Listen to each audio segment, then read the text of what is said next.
Hey everyone, welcome to today's Program Yourself Thin podcast. Today we're talking about mindset-based weight loss, which you never really hear about. You may hear about it kind of generally or in a vague sort of way, but what is it and why is it so important? Because most people are not thinking about their mindset. They're thinking their mindset's fine. I just need to get myself to do the right stuff.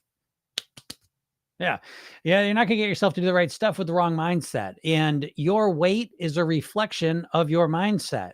Your mindset is literally the subconscious beliefs, ideas, focuses, memories, habits, behaviors that you have in your mind that run automatically.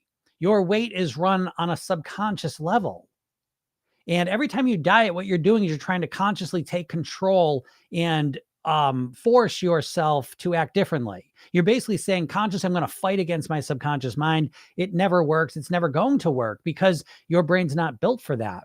Your brain is built to run on autopilot. And so your mindset, your subconscious thoughts, feelings, behaviors that run on autopilot day after day are controlling your weight.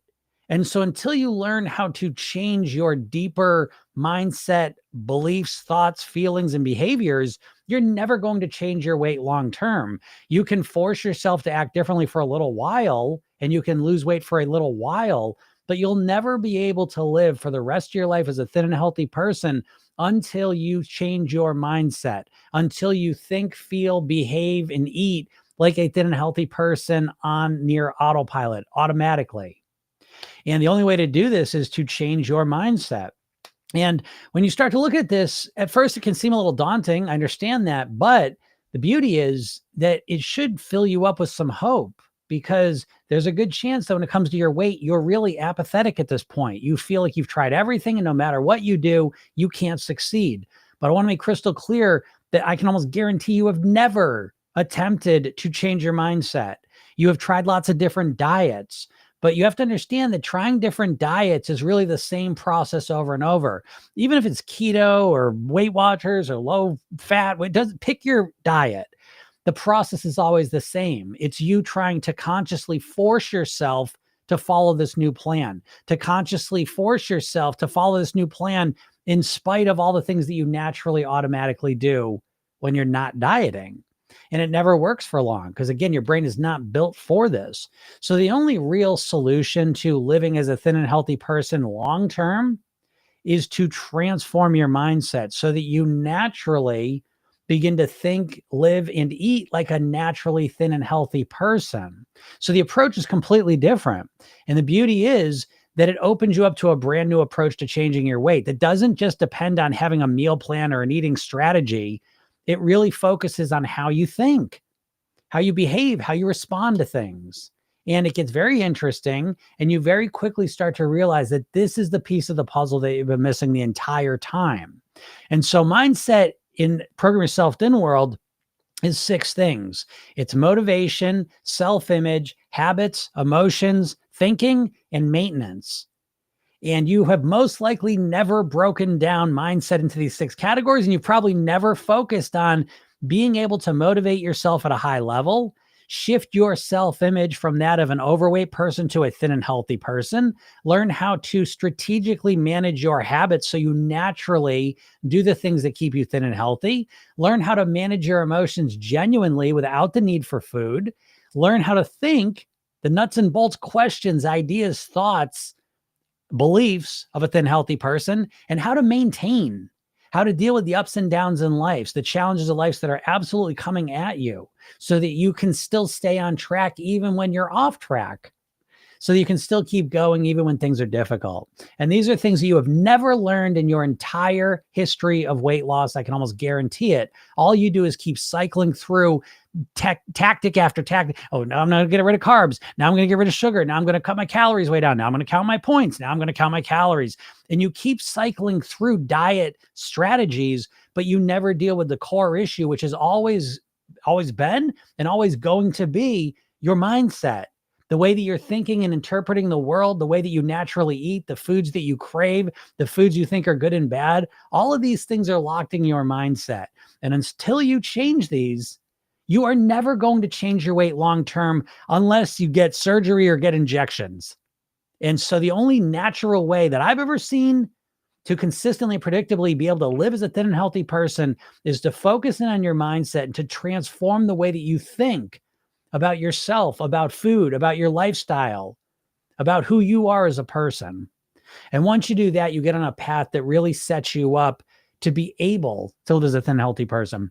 So if you have no idea how to change your mindset, influence your mindset, aim at it, click the link in my bio, go get the free hypnosis session I give you and test it out. It won't take long for you to realize that you absolutely have never focused on this.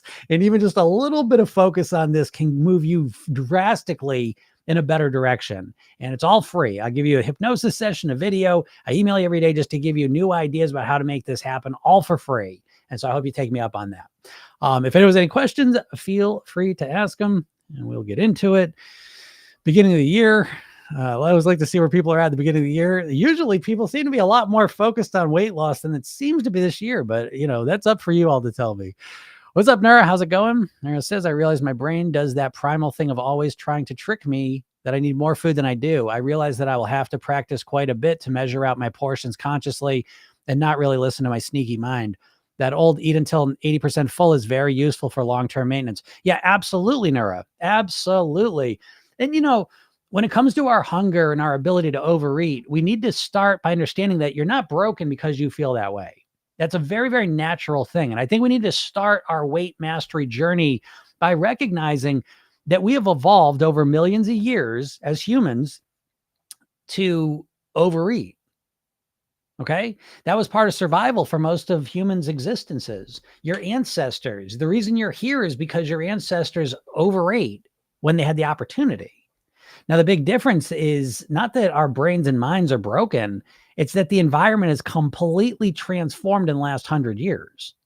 And so we have this old evolutionary mindset of eating whenever we can, as much as we possibly can, because we evolved in a food scarce environment. And so the ability to eat spontaneously, there's a phrase called spontaneous voracity, meaning that in the food scarce environment, if you just ate, a bunch of food and you're stuffed and you come across some more food, you can eat it. You have the ability to eat even more. So again, in a food scarce environment, this ability is wonderful. It helps you live longer. It's the reason we're all here. But what's changed is the environment is completely different now. And we're now surrounded by hyper palatable, energy dense foods. And so this same mindset of being able to, wanting to eat as much as we possibly can whenever we can, that served us in the food scarce environment, now does not serve us in this environment. So what we need to do is exactly what you're saying, Nora. We have to recondition our mind. We have to program our mind that things are different. And is it easy to do? I wouldn't say it is, because we're working against literally our neural wiring, our biochemistry, our hormonal functioning. All of these systems in our body that have served us for millions of years in a food scarce environment are now working against us in this environment. And so, yes, part of what we have to do is to realize it's right on the money, Nura. Now, again, Nura's in the program, so she thinks about things differently. But you're right on the money that's consistently calming down when we eat.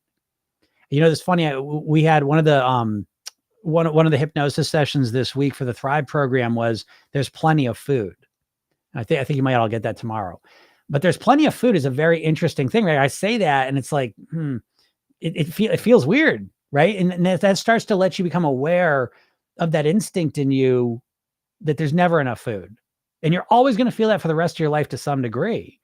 But we need to make peace with that. That's just a fact of it. And we need to layer over that although I have that subtle, deep anxiety in me that there's never enough food, we need to layer over it. As far as I know, the reality I live in today and for the foreseeable future, there is enough food. And the way we get there is not just with the thoughts we have, it's also physiologically. Because again, anxiety is created when there's tension in the body, a lack of breathing. That's what creates stress. So we don't just want to say there's plenty of food. We want to say there's plenty of food in a calm, relaxed way. We want to calm the whole system down. And we want to send that message to our body and our mind and our nervous system. Oh, it was today's session. Yeah. Okay. And so we want to send that message to our mind and our body in a multifaceted way. So logically, we say there's plenty of food. Physiologically, nervous system wise, we calm down and relax and say, I'm thankful, I'm grateful that my reality as I've known it and as I expect it to be. Because again, we have to anticipate. We don't know what the future is going to bring. And your mind and body can be triggered like that. There might be no food tomorrow. Fair enough. There may not be. If that situation arises, I will change the thoughts. I will change the behaviors. But as I understand reality now and as I expect it to be, there's plenty of food. And we need to reinforce that message.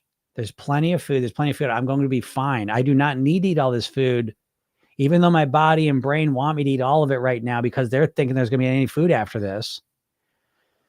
There most likely will be. And this little bite of food, the rest of this food that I eat is not going to be to make the difference. I'm most likely in my life, thankfully, going to have plenty of food. And we need to keep reminding ourselves that, because we need to calm the waters. We need to cool our nervous system down.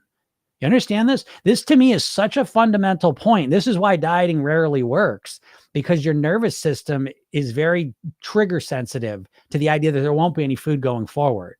And so when you get to the moment where you can finish the plate, that idea of cleaning your plate is not just something your parents or grandparents came up with. That's an evolutionary beginnings. We all feel it in our bodies, the anxiety. So when you get to I've had enough food, but there's more. Again, that's not a broken brain you have. That's not your parents that clean the plate club. This shit started 1 million years ago. And so we need to keep reminding ourselves, calming it down. This is why I'm programming yourself. Then the foundation of the whole program, really, you can say it's hypnosis, but what's hypnosis do? It causes you to calm down and relax every day. And a lot of you are stressed. Let's be honest, especially we are living in stressful times right now. Let's be honest. I don't give a shit who you support politically or whatever. Change is stressful and we're in it. And so it's important that all the time you have to make part of your weight mastery focus, I believe, calming yourself down physiologically, grounding yourself, centering yourself. Because once you do that, now you have a chance of being able to say, yeah, there is plenty of food. I'll be fine. If I don't finish this, I'll be okay. I deal with this all the time. I still deal with this myself. I'll give you an example. One of the most recent times I realized this was sushi, right? So I got for sushi and it's like I got the same order. I always get the same thing, right? We always get like 4 rolls, and it's like, okay, 4 rolls. And it's like, I remember going in there every time I finished the 4 rolls, I said, oh shit, I'm stuffed. It's too many. And I walk in the next time I say, okay, hey, let's just get 3 rolls. No, it's not going to be enough. It's not going to be enough. Think about that reaction though, right? Why am I reacting so over the top? So what if it wasn't enough, right? You know what I mean? I'm at a sushi place. If it wasn't enough, I just order another roll. It'll take 5 minutes. They'll bring it up. But the reaction is illogical. It makes no sense in a logical sense. So what? I'll order 3 rolls this time. If I'm still hungry, I'll eat another one. That's not how I felt. It's I'm still gonna be hungry.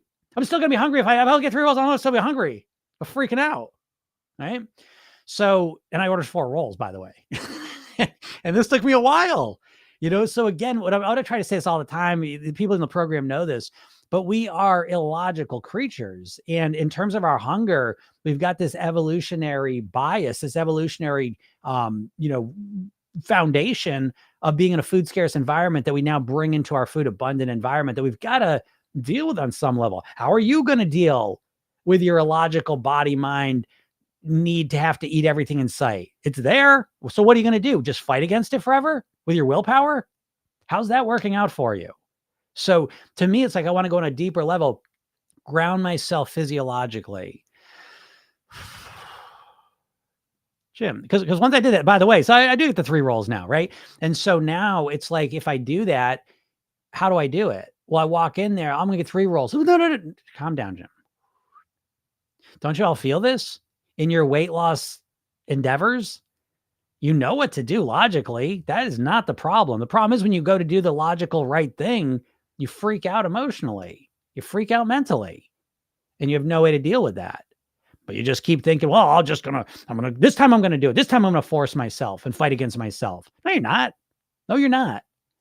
You need to have a holistic approach. So again, how did I get to eat? How did I turn getting less sushi rolls into a norm?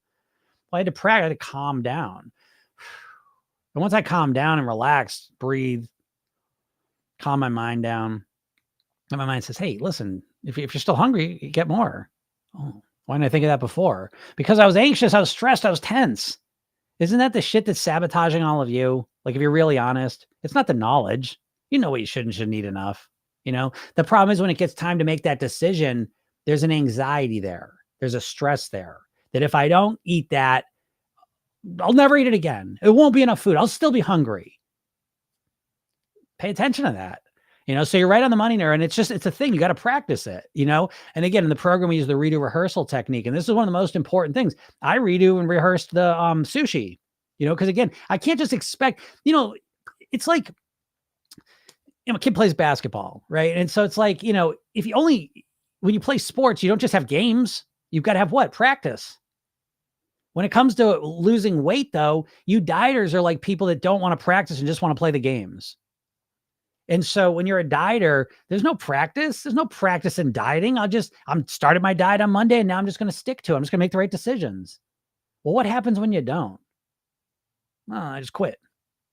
So how about you get the concept of practicing things, and program yourself in. That's what the redo rehearsal technique, it gives you the ability to practice making the right choices, thinking more clearly, responding in new ways. Because if you don't practice it, because tomorrow's fucking Monday. So tomorrow's Monday. So now I'm just a different person who always makes the right choices. Huh? What sense does that make?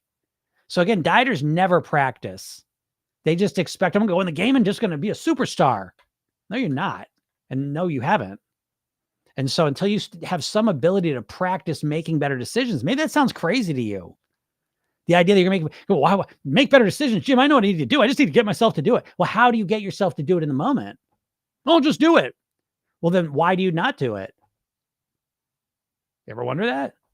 Why do you not make the right choices when you don't make the right choices? Not a logic. It's not a knowledge thing. You shouldn't have eaten the ice cream. Why'd you do it? Why'd you do it?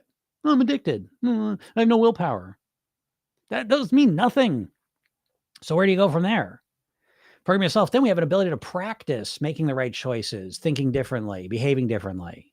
And dieters don't. Dieters just go into it. Again, it's literally, it's like any sport you can think of. It's like, I don't need to practice. I'll just play the game. How good's that person going to be? But that's a dieter. That's a dieter for you. No need to practice. I already know everything, Jim. I just got to do it. What the fuck? You've been saying that for 40 years and it hasn't worked. Do you think possibly that you might be wrong? Is it possible? If Katie's still here, Katie knows what I'm talking about. We had that conversation yesterday. Our ability for self-deception is enormous, and dieters, I think, greater than most. Yep, there it says it was like you're reading my mind. Yeah, I'm glad that session. That's a great session. Again, there's enough food is such a powerful message. You never get it, even though you know it. But again, I'm talking about a deep subconscious level. This is what I'm talking about. I started this whole call off talking about mindset-based weight loss. Right. And for those of you that just mindset, who gives a shit, Jim? I just need to do the right thing. It's like, shut the fuck up. If you're able to do that and weigh what you want for 10 years, then you come back to me and rub it in my face. But until you're able to do that, maybe you're wrong. Maybe you're wrong. Maybe you're missing something. Maybe you don't know what to do to lose weight and stay there. Is it possible? So anyways. How's TikTok doing? TikTok. It's just going away. I guess it's going away for real, right? And I guess I found out today. I don't know who the fuck knows what's going on, but I found out. I thought they were going to still be able to use the app, but I heard like once that deadline hits, that's it. They're shutting the app down. So sad times for me. I'm a big fan of TikTok, obviously. Work-wise. What's up, Tabitha? How's it going?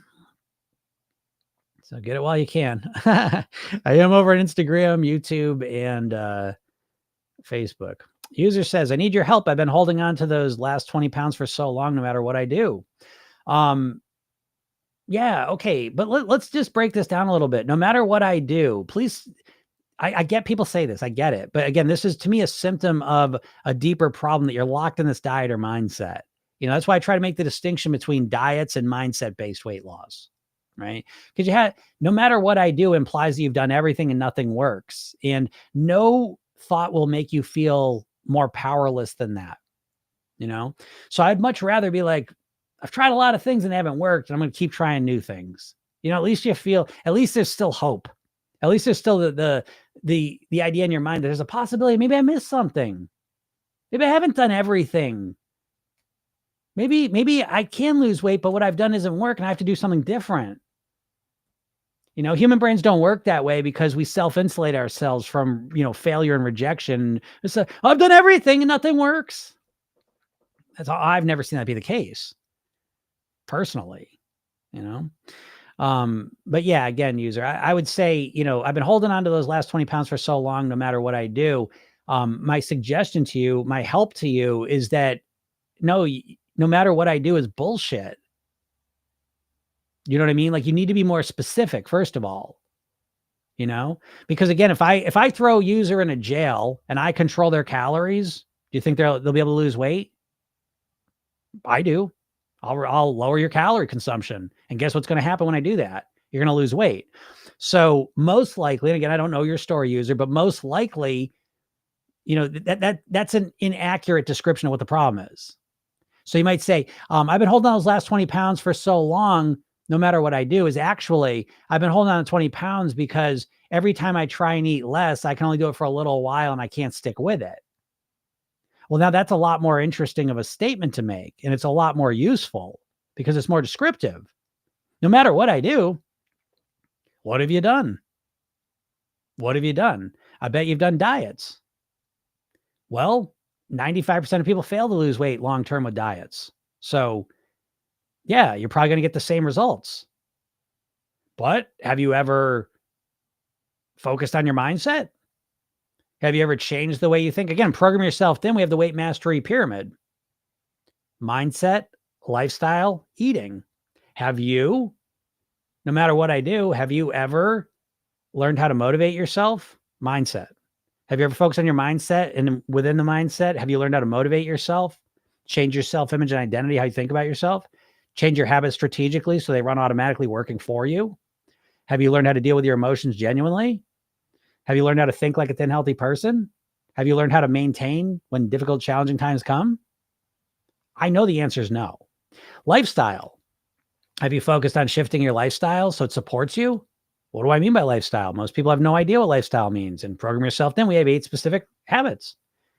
Sleep, hydration, relaxation, breathing, nourishment, movement, meditation, gratitude. Have you worked to weave those into your life? Eating.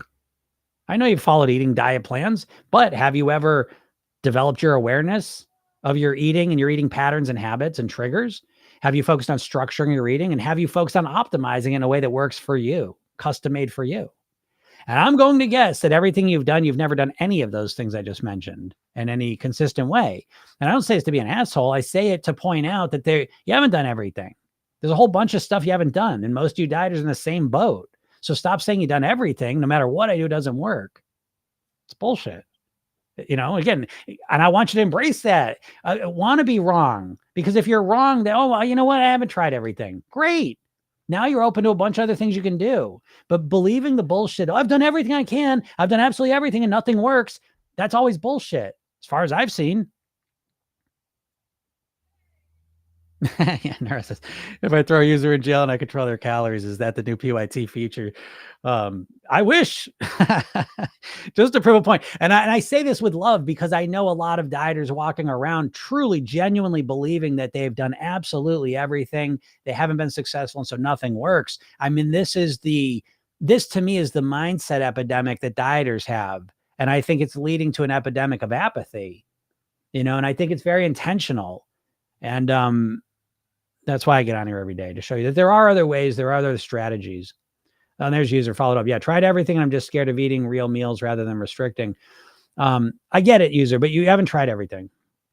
I promise you. And again, for those of you that feel like you've tried everything that aren't in my world, go click the link in my bio and go get the hypnosis session I give you, watch the video I made, read the emails I send. It's all free. And I will lay out for you a different way. Okay. And I guarantee you that you have not done any of these things, which again should be inspiring. I'm not sitting here trying to make you feel bad or say, oh no, you're full of shit. I'm here to show you. I was saying this yesterday to Katie, that my path of weight mastery is really some of the biggest milestones are my ignorance. You know what I mean? It's the things I thought were true that weren't. And those are typically the things that kind of move me forward the most. And so when I come up to things that I thought were real, or I come up to things that I'm wrong about, I embrace it. I love it, because when I'm wrong, if I'm struggling to get the results I want, and in that area, I find out I'm wrong about something, I'm excited because now I have the possibility of improving in a way that I never imagined before, rather than keep doing the same shit that I know doesn't get me the results. And that's where you dieters are at. You know deep down that the dieting doesn't work. But what you don't know is another way to do it. And that's why I get on here every day to talk about it, because no one thinks about it. What's up, Grace? I'll move through these questions a little quicker. I got delayed yesterday and not today. Not today. All right, let me get to these TikTok questions. I'm going to miss TikTok. Next week when it's gone, I'm going to be sad. Have you heard from Deanna? She's in California, right? Oh, shit, you're right, actually. I did see her yesterday on here, so I don't think that, I'm guessing. So hopefully she'll be on the call today. But I did see her on Instagram yesterday, which I hope you all go to, because I guess that's probably the best place to watch me once TikTok is shit canned. If it is, unless barring my boy from Massachusetts, Ed Markey, he tried to put some legislation out there to try and extend it. So,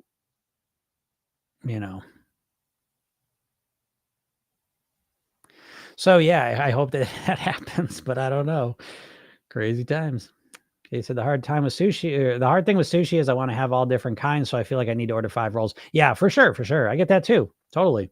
Even that. I mean, that's another example of, and there's reasoning for that too. Again, it's there's sensory specific satiety is what it's called. And so different flavors and different foods trigger more hunger. Your hunger is like, a lot of people don't really think of hunger accurately, and hunger is a very complex thing. It's a physiological thing. It's an emotional thing. It's a psychological thing. It's a belief thing. There's a lot of factors to it.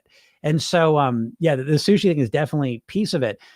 But what ends up happening is here's dieting in a nutshell, weight loss, weight mastery in a nutshell, I will say, is that you've got your normal automated ways of being. Okay. So right now, if you're overweight and have been for a while, your mindset is an overweight mindset. Meaning, if you're not focusing on food, you're not trying to cut things out, you're just living your life doing what you do, you're overweight. You eat a certain way, a certain amount, you eat a certain way to keep yourself overweight, and it all happens automatically. And you try as hard as you can to fight against that, and it never works long term. So what we're doing with Program Yourself Thin is we are focusing on the subconscious part of our mind that runs our automated behaviors, and we're reprogramming it to consume less calories.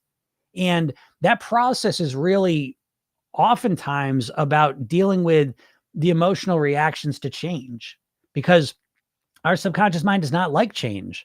There's a saying that people prefer a known hell to an unknown heaven. And so if we go to the sushi place, and I usually get 5 rolls, that's the norm. Changing that, getting 4 sets off alarm bells that don't make logical sense, because life says, so gives a shit. 5 rolls, 4 rolls, who cares? But subconsciously, emotionally, it's like, oh no, it won't be enough. I won't get to have my favorite roll. I won't get the variety I need. And we start freaking out.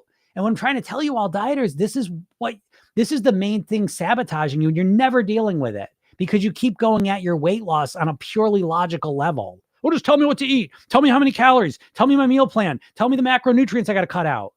And you're looking at it purely like on paper. Just tell me what I do and I'll follow it. But the real issue is, how do you get yourself to do these things consistently? And that's the part you never focus on. And as soon as you do, it starts to reveal this emotional piece of it, which is illogical. Why do I freak out when I'm going to order 3 rolls instead of 4? Who gives a shit?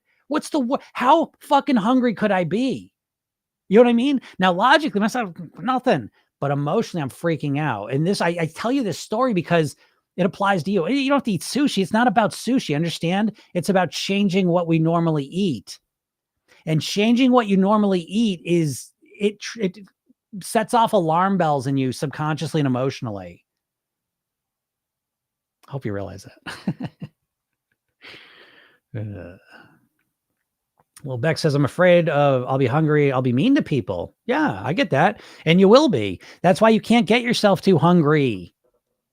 Again, and program yourself. Then the opposite of dieters. Dieters are always trying to make themselves as hungry as possible. Why? Because you think the hungrier you are, the faster you will lose weight. But the reality is that the hungrier you are, the faster you'll go off your diet for most people. And we all have the experience. I'm going to starve myself. You turn into an asshole. You don't want to be that. So again, the secret is to not get too hungry. So, we're playing the long game here. That's how you do that. Because again, you're well, if I'm not too hungry, I won't lose weight as fast as I possibly could. Yeah, in the short term, but in the long term, you're going to lose way more weight if you are comfortable. Talked about that yesterday, right? Comfortable weight loss.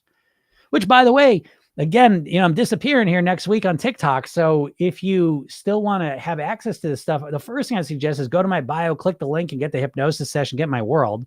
The next thing is I can do a podcast. So these podcasts are up on, it's called Program Yourself. Then you can listen to all the podcast platforms. And then third is, I guess, go watch me over on fucking Instagram. I'm annoyed because I think, I'm just going to tell my conspiracy. I don't think this is about security. I don't think this is about protecting us from Chinese spies. I think it's about American tech companies, having an ability to get rid of a competitor is what I think. Because the whole technological app world revolves around attention. That's the currency that they measure is attention, eyeballs. And I think TikTok uses up a lot of attention. And I think it's a real convenient way to get rid of a huge competitor. So anyways, there it is. Believe it or don't. But I will be on Instagram and I'll change my tunas supposedly eventually, but it's is what it is. But I'll be over there if you all still want to follow me. Gobi Sun says, once I start eating, it takes a while to stop. Yeah, but again, and I know people say that, but that's one of those things. Again, dieting never really gets into the granular details of our behaviors, you see? And so even how we eat, the speed at which we eat, the quantity at which each bite is, how much we chew, a lot of these things are very subconsciously oriented. And so once I start eating, it takes a while to stop is probably how it's been for you. And you consistently say, you believe this, and you say, geez, once I start eating, it takes me a while for me to stop. I struggle with it. Okay, but what if we practiced? What would you like to do? I'd like to start eating and be able to stop when I'm comfortable. Okay, that's a great first step to identify the goal, but then you need to practice it. You know what I mean? Like I play guitar. So it's like, oh, I hear a song. I want to play that song. Okay, great. The first step is saying I want to play that song. That's just the first step though. Just because I said I want to play the song doesn't mean I can pick up my guitar and just play the song. The first step is I want to play the song. The next step is I need to practice it. How do I practice it? I break it down into pieces. There's the intro. Here's the first verse. Here's the chorus. Okay. And I practice each one of those. Then I put them all together. Why can't you do the same thing with how you eat? So it says, oh, once I start eating, I can't stop. Well, what's your goal? That's not a goal-driven statement. That's a statement of a problem. There's nowhere to go from there. The solution is, so what do you want to do? I'd like to start eating and then be able to stop when I'm comfortable. Okay, great. That's the first step. Now you've got to practice it. Dieters never practice that. Oh, no, I'm not going to eat so much anymore. Why not? Because I'm going to stop myself. That's another way to say you're going to fight against yourself. So it's all about strategy, What's up, Professional Killjoy? Professional Killjoy says sensory-specific satiety makes sense. The intuitive eating people say you ate intuitively. Yep. When you were a baby, but you could only eat one food. Yeah, that's true. And, I've seen, they did a study where they took babies that were under a year old and they would put a bunch of different foods in front of them. And it was really interesting. What they would do is they would self-regulate. And so that was actually very interesting. So that's a fascinating thing too.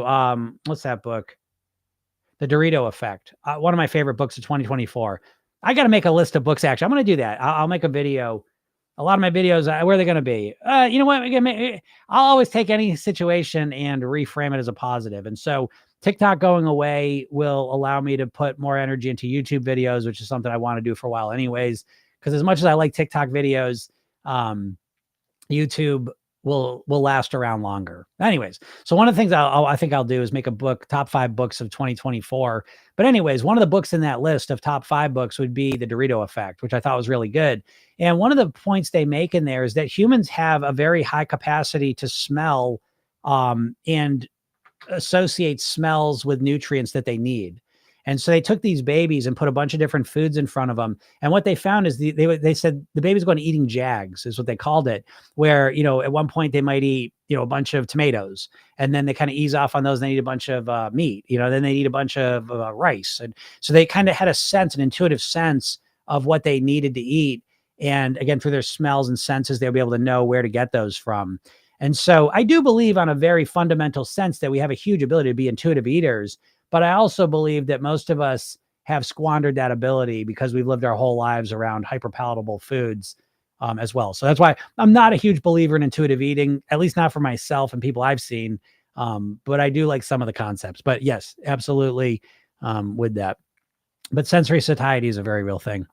Neuro says being mean to people is underrated. I think for me, that would rather motivate me to eat less.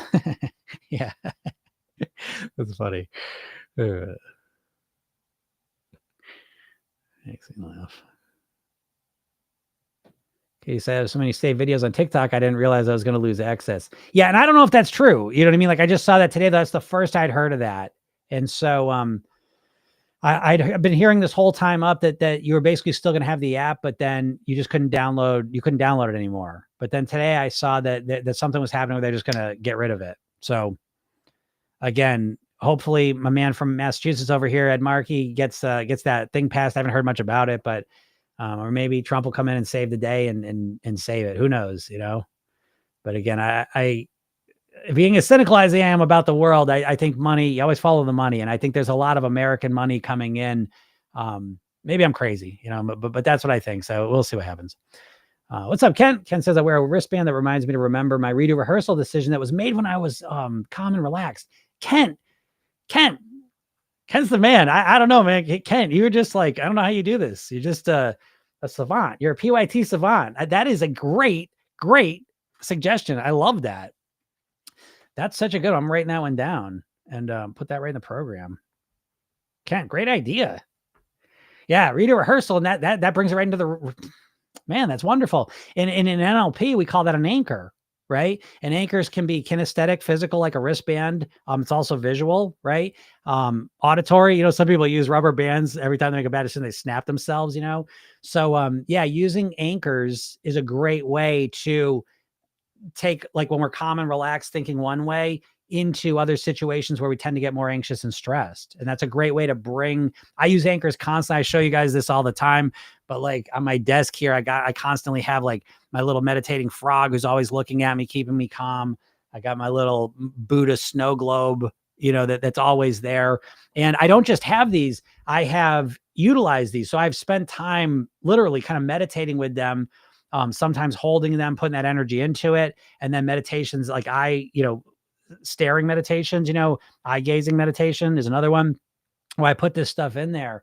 But I got all my little, this little Buddha, and I got this little meditating dude. This is a cool story. I don't know if you know this stuff in the toy world or collectible, whatever you call it.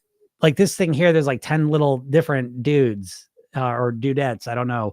And they come in a box. You don't know what you're going to get. Right. And so we were away this summer, and I was like, oh, I want to get that one. They had them all laid out. And I was like, I want to get that one. And I was like, oh, give me that one. And like, oh, you can't just get that one. You just get a box and maybe you'll get it. Maybe you won't. I was like, what the shit is that? So that way you got to buy 100 boxes. Right. And so about the first one, and that was a shoulder stand guy. And then we were getting ready to leave, and I was like, I'm going to get one more. I got it. Boom. This guy, the guy I wanted the most. So that was exciting. And I got my little, there's another one. I love this thing. Father-in-law got this for me. It's one of my favorites. My little spinning top. Look at that thing. Okay, so I spin this out all the time. So I have all these anchors around me that I especially use when I'm in a mood, And so, Kent, what you're doing, again, very brilliant. Love that strategy. Yeah, notice the wristband every time I eat. That's so great, Kent. I told you one of the best strategies I'd seen a client do is she was dealing with she was like a fast eater, right? So she'd sit at dinner, especially after a long day, and she'd overeat. And so we talked about that, and we need an anchor because, folks, you're always in trances, especially, excuse me, especially eating trances. We literally go into trances. And so it's important to understand that. And so once you realize that, it's not about thinking you're always going to be willpowering yourself to do the right thing because you're in different moods. Doesn't that explain a lot, by the way? If you're always in diet mode, like when you're really fired up first day of your diet, you'll be at your goal weight. Problem is, in the morning, I'm in diet mode. And then in the evening, I'm in fuck it mode, right? You're two different versions of you, which is another way to say you're in two different trances. So anyways, she would get in a frazzled trance. She's, oh, I'm tired, exhausted, I'm stressed out from a long day, time to eat, blah, blah, blah, blah, blah, blah. And so we changed that by, and she came up with this one. We were talking about like, how can you be more relaxed as you go in there? She goes, I got a snow globe. And she ended up putting it right where she usually sat, right in front of her, where she sat at dinner. And so before she would eat, she would take a moment, flip the snow globe around, just take a moment and calm herself down. So instead of staying in a frazzled state and saying, oh, I'm just going to eat less, she instead changed her state at a fundamental level.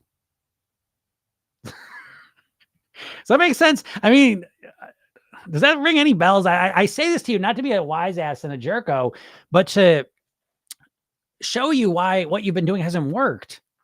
Dieting doesn't work, folks. Dieting is a bunch of bullshit that's been taught to you by the food companies. So what, Jim? Yeah. Weight Watchers was owned by Heinz. Jenny Craig was owned by Nestle. Atkins Food Products is owned by the same companies, Onions, Pretzels, and Cinnabon.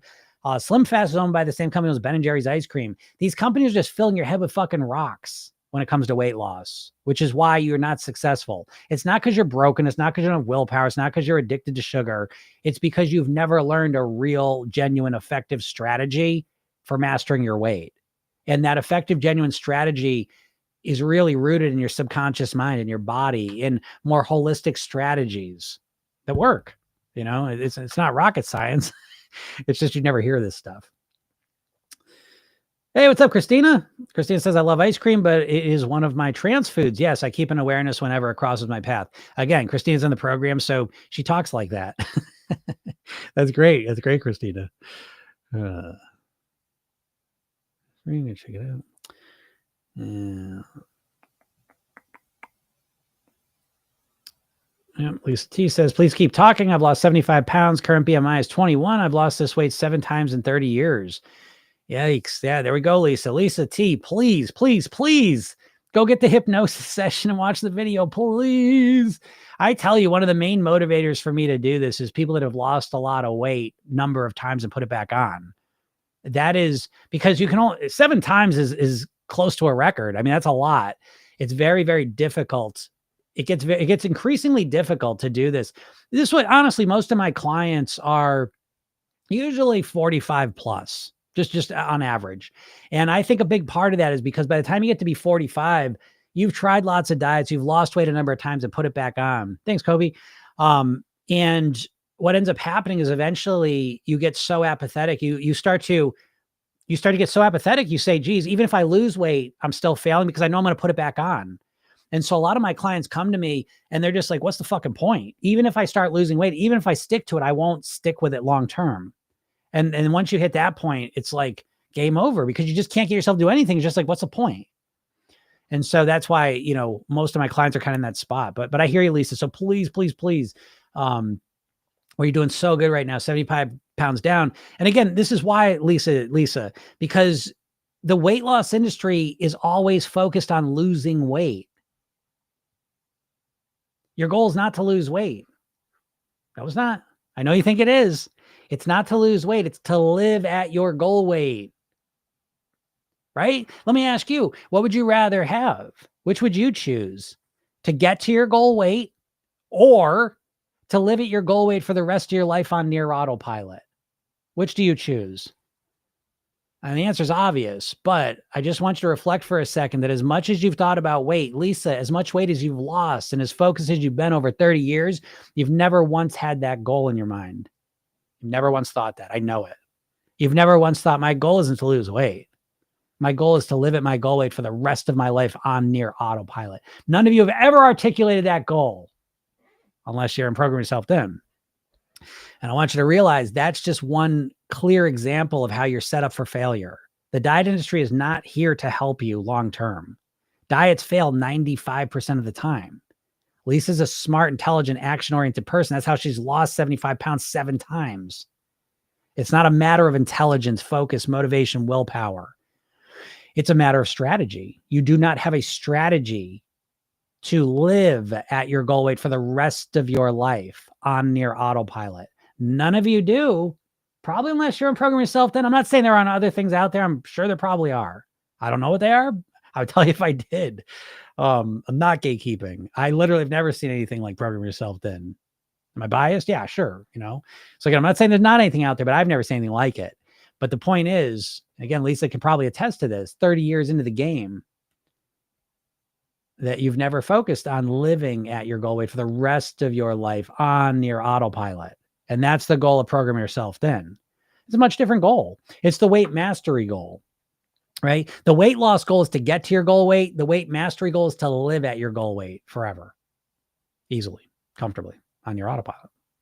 And that goal is the difference that makes the difference, because they're two completely different paths. In Program Yourself Thin, we start with maintenance on day 1 because the whole goal is to live at your goal weight.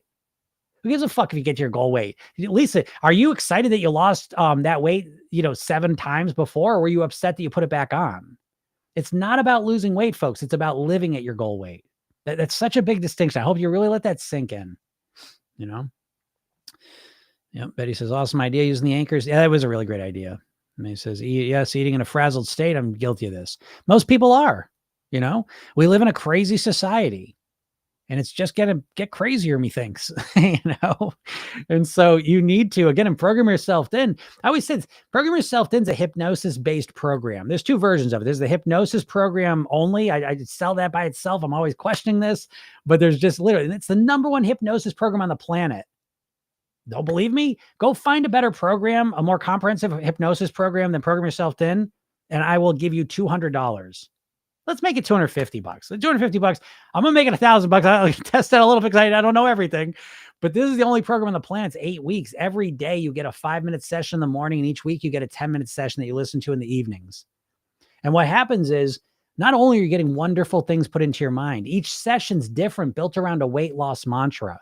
I'm filling your head up with good ideas. I'm installing a thin and healthy mindset into your brain. Okay. But the other side of it is that you're also relaxing, calming down every day. You all are stressed out. I know this. You're in a chronic state of stress, and I already know it. You have to have some ability, some strategy to manage it. And when you do, it's one of the most amazing things, because it's one of those leveraged behaviors. The more calm and relaxed you are, the more you naturally and automatically activate your ability to make healthier choices automatically. Okay. And so that's the hypnosis program. And then again, for those that are really serious, there's the mastery program. And that's where I show you the Program Yourself Thin technique, which allows you to program and hypnotize yourself, program your own subconscious mind. And it has the weight mastery blueprints. All right. Katie says, Jim, you're right. To me, Meta and Zucks want TT gone because they can't compete. Yes, agreed. As I've said to you before, TikTok uses a different algorithm than the other ones. And so I won't too much of my conspiracies yet. Maybe I'll save those for the last couple days here. But yeah. Don says the eating trance is such a real thing. And again, once you understand the concept of an eating trance, you see it. You see constantly. But again, you all don't know about that, so you don't think in those terms. So you don't notice it. But again, I mean, dieters really have no ability to explain their granular details of their eating and their weight, factors, because everything's about just like the surface level shit of how many calories you're taking in. And again, that's important. I'm not saying that's not important, but it's not enough, So Lisa says, I think I need to get into this program. I would suggest that, Lisa T. I would strongly suggest it, because again, I can't tell you the number of people I've had that, and I always say like again, even if you don't get in the program, please get the hypnosis session, watch the video, learn this, because it is, for me personally, it's the most heartbreaking thing that when people lose the weight and then put it back on. It just literally cracks my heart in half. It bothers me so much. Cause again, you are intelligent. You are action oriented. You are willing to do the work. But the problem is you don't have the strategies. You don't have the knowledge to live at your goal weight. Cause again, it's not about that. It's just about losing weight. And, what gets you to your goal weight is not the same thing that keeps you at your goal weight. You know, they're two completely different processes, if you will, you know? And, so that's why I strongly urge you for your own sake, don't fucking do this an 8th time. You know what I mean? Like that's what I'm trying to say. Whose son says, God bless you for sharing these. You're welcome. You're welcome.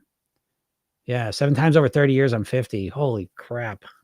I get it, Lisa. And again, I applaud you for the resiliency, Jesus Christ. But it's like, again, we can only do it so many times, right? It's like, you know, and again, I'm not trying to be negative either. I want you to understand that I want everyone in the world just to lose the weight and be done with it. You know, I wish that's how it worked, but it doesn't. It doesn't for a very specific reason. That dieting and weight loss is all about getting to your goal weight. And then what? What are you going to do then? You know, again, you know this more than anyone, that getting to your goal weight and staying there is a completely different process than getting there, right? Because listen, I'll explain this to you in a couple different ways here. The first one is that when you're getting to your goal, when you're aiming at your goal weight, you're not there yet. Your goal weight's here and you're here.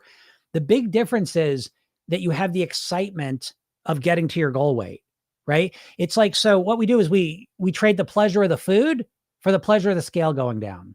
You see, but there's always that excitement. So we say, oh, I'm not gonna eat the food. Why? Because I'm gonna get my fix instead from the scale going down. And we have all that excitement about, I can't wait to get there. I can't wait to get there. Oh, it's gonna be amazing. Then we get there. This is all about dopamine, by the way. We get to our goal weight. What are you looking forward to now? Because now what happens is now you say, well, shit, now I can't eat the food. Well, I'm at my goal weight. And now what happens, I'm going to bum you all out here. But what happens when you get to your goal weight, you're never going to believe this. It's not as good as you think it's going to be in a lot of ways. It's awesome in a lot of ways too. Okay. But it depends how you do it. But getting to your goal weight, now what happens is you're at your goal weight and you look in the mirror and you say, well, I don't like how I look. I still don't like how I look. Or you get to your goal weight and you get in a fight with your partner and you say, oh, I'm still mad and I'm angry. Now, how am I going to deal with that? I'm still not going to eat the food. I still can't look forward to anything. What are you looking forward to at your goal weight? No, I love being there. Then why did 95% of people put the weight back on if it's so amazing? If just being at your goal weight alone is so incredible, why did 95% of people put the weight back on? You ever thought about that? So when you get to your goal weight, again, it's a blessing and a curse because now you don't have that excitement to look forward to. And it's very important and valuable for dieters. So how do you deal with that? You know, well, in Program Yourself Thin, the excitement is we keep becoming a better version of ourselves. It's funny because we just kicked off yesterday, this week in Program Yourself Thin world. This is the first week of the year because I was gone last week. And so yesterday, the first class we had for Program Yourself Thin was the best version of you.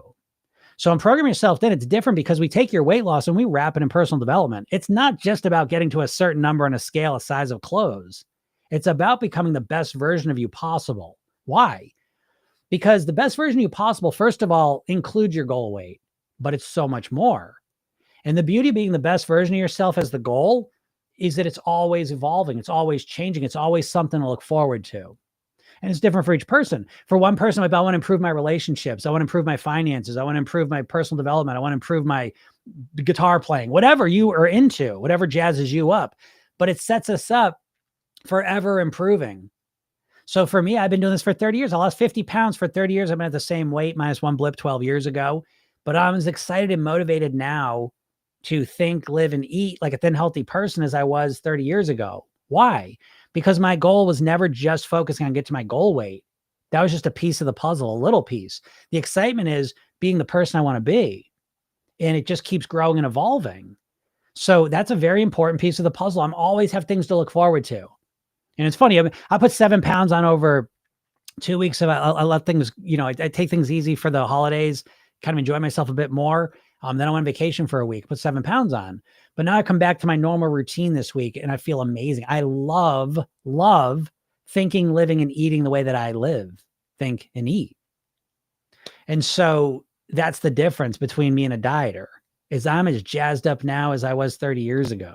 I'll be as jazzed up 10 years ago as I am now, if not more so. And that's the difference. That's what allows me to keep going.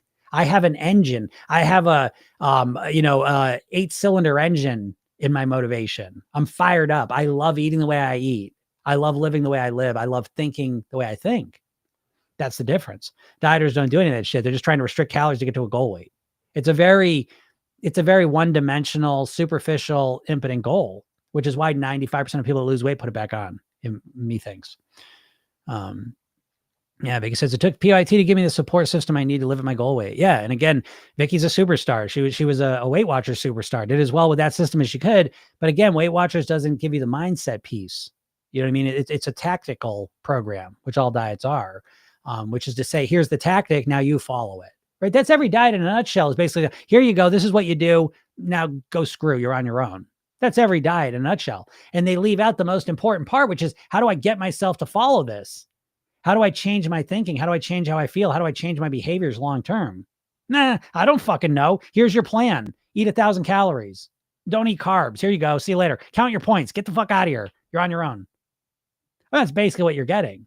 You know, you're not getting a holistic, comprehensive, all-encompassing approach to mastering your weight forever.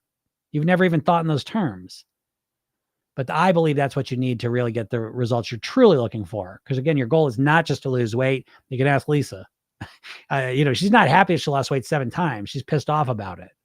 And she won't be truly satisfied to the point she can be until she lives at that weight forever. You know?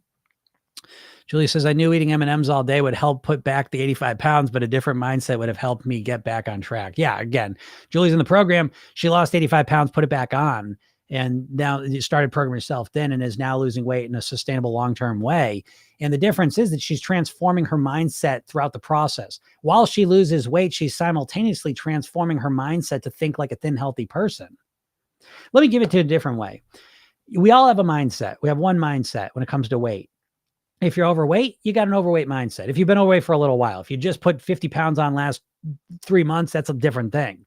But if you've been overweight for a number of years, you have an overweight mindset, meaning your thoughts, feelings, beliefs that are habitual keep you overweight. You just naturally and automatically eat in a way that keeps you overweight. And then what you do is you diet. But dieting is not a mindset. Dieting is an anti-mindset, okay? Because dieting starts, and it's not a mindset in of itself, because dieting never runs on autopilot. It's not a complete system. It's basically just an anti-mindset that says, let's have some ice cream tonight. No. Let's have an extra scoop of thing. Nope. Let's do this. Nope. And you nope yourself down to your goal weight. Okay. But the same problem exists, that you now have a anti-mindset and you got an overweight mindset. And nowhere in this process did you learn how to think like a thin, healthy person. Nowhere in this process did you learn how to create a thin, healthy mindset. You see? And so what happens, you can't diet forever. And so eventually you get to your goal weight. And most people do. I don't have to diet anymore. Right back to overweight. Because all you have is an overweight mindset in your subconscious mind.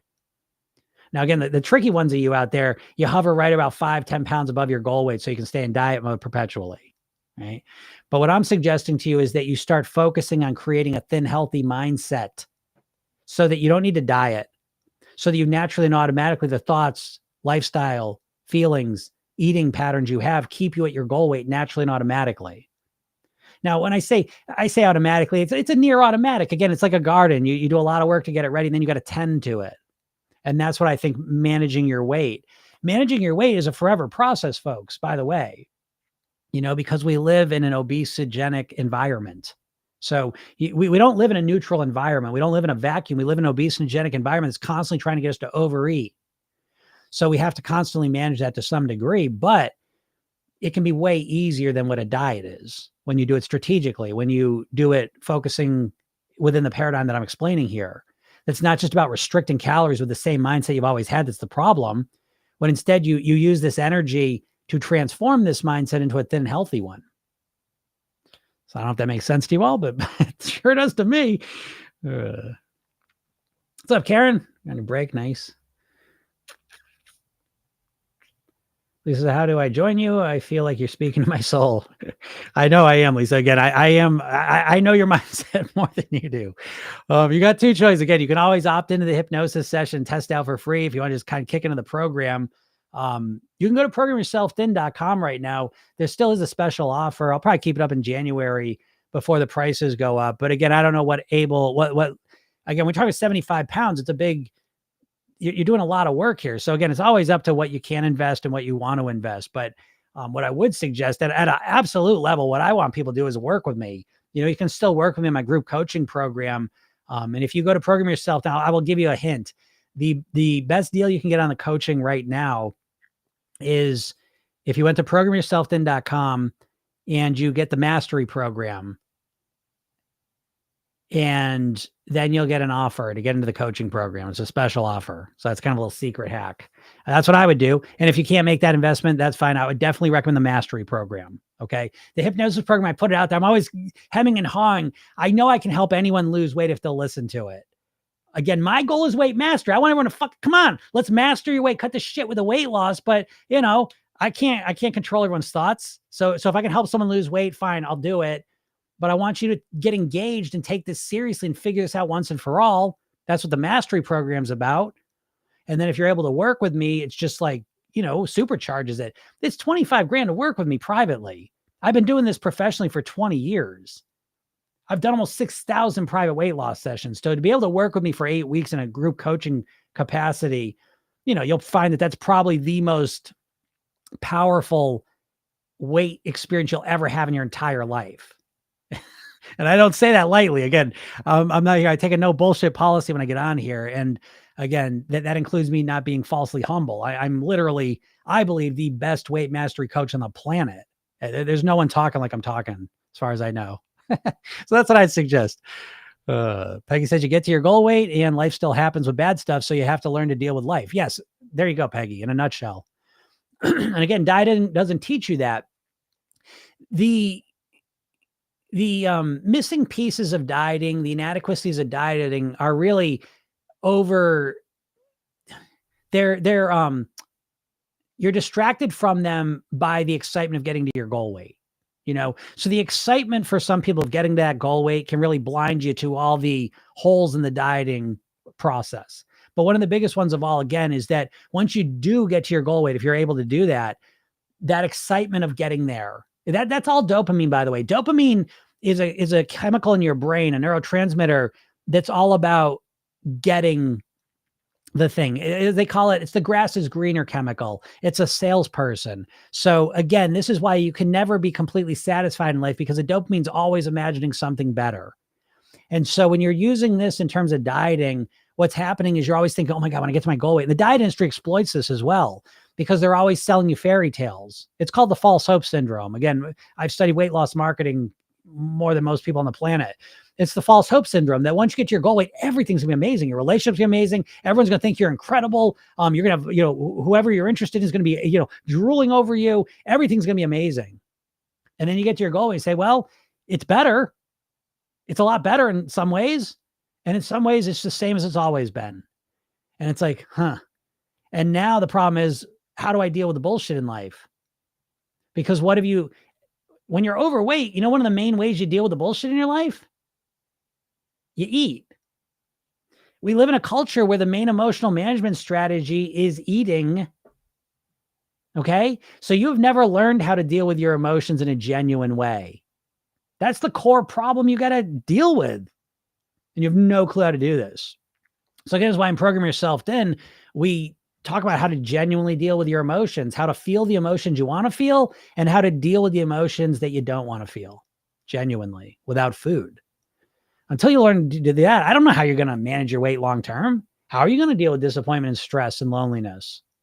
Because you're going to feel those things at your goal weight, by the way. Not to burst your bubble, but a lot of dieters don't think that, because again, you're living in the false hope syndrome. You live in the fairy tale that the diet industry has sold you.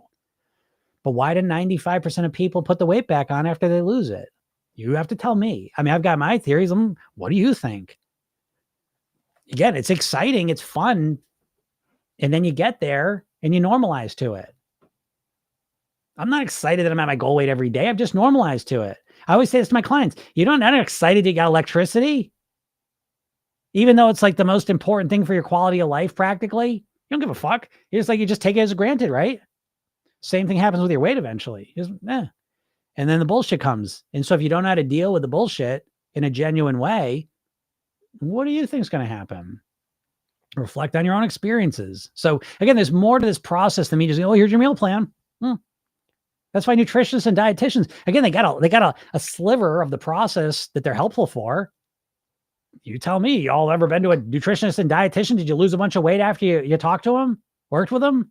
No, because they're not dealing with the core problem. The core problem is not that you don't know what to do. It's that you don't know how to get yourself to do it consistently. And you've never learned how to do that. Because the diet industry says, well, you just need to know what to do. And then what's the magical cure for every single dieter? What's the one tool you got? Willpower, right? I got willpower. I'll force myself to do it. No, you won't. You think you're going to force yourself to eat well when you're totally depressed? You think you're going to force yourself to make the right food choice and not the ice cream when you're feeling really lonely and sad? What? Is that what your experience tells you? You got the same level of willpower all day, every month, every year? What the fuck does that mean? You can't live as a thin, healthy person for the rest of your life based solely on willpower. And Program Yourself Thin, we use willpower, but we use it strategically. You dieters just pissing your willpower away as if it's unlimited. It's stupid. And Program Yourself Thin, we strategically use our willpower to influence our subconscious mind, our habits, so that they run automatically. We invest our willpower strategically, so it starts to run automatic behaviors, thoughts, feelings on autopilot that set us up for success. You dieters don't pay attention to any of that. I'll just make right decisions. Time to force myself to follow my plan. And, you're just like, you're like a car and you just like pedal down to the floor and you just burn through the gas instantly and you got nothing left and you go back to what you always did. How many times have you gone on a diet? I don't give a shit. Let's be honest. At this point, if you're in your 40s, your average diet time now is probably in the days or weeks. But there have been times in your life when you've been able to go months and get some real results. But then what happened? If you're overweight now, what happened along the way? When did it turn? Why did you go back to eating more? You don't know. You just went back to acting normal, because normal for you is relative to your mindset. You have an overweight mindset, so doing overweight things is normal. Normal. Being overweight's normal for you. Eating like an overweight person is normal for you. Living like an overweight person is normal. It feels normal. Normal. And you always revert back to normal in your life, don't you? So you have to stop with the bullshit for a little while. I'm going to force myself to do things different. You have to change what fucking normal is. You have to change. Like all the things I had to change to become a thin, healthy person. It wasn't like, oh, here's your meal plan, Jim. I had to change my beliefs. My dad died at 54 of a heart attack. And I swore, I was 9 years old. And I remember then, I knew even then at 9, I was like, I know, because he was obese. Not morbidly obese, but he was obese and he had health issues because of it. And I remember even then when he died, I was like, I'm never going to do this. 10 years later, I was 50 pounds overweight. So how did I go? It wasn't the knowledge of, oh, I shouldn't do this. It's scary for me. That didn't change shit. What changed things is the subtle beliefs, the emotions I felt, how I was living my life, how I was eating, how I thought of myself. That was one of the biggest ones. One of the biggest changes that affected my weight, my dad was he was a great guy, like genuinely, like his funeral, we had to have an extra day. There was literally lines down the street. I mean, this guy was loved. He was in the community that he was in for his whole life. And he was just loved. He was just a loved person. And, one of the things about him, he was so generous and he was just a great guy all around. And he was known as an eater. That's what literally people say. He was an eater. He loved food. We went to all the Greek restaurants up and down the northern East Coast. He knew it was crazy. He loved eating. And so I remember being a kid, like wanting to eat. I used to eat like again, I don't know, maybe it sounds a big deal, maybe not, but I eat like clams and lobsters. And I'd eat all this shit because I want to be like dad, And so as I started to lose weight, one of the last things I had to really deal with was, am I not going to be an eater?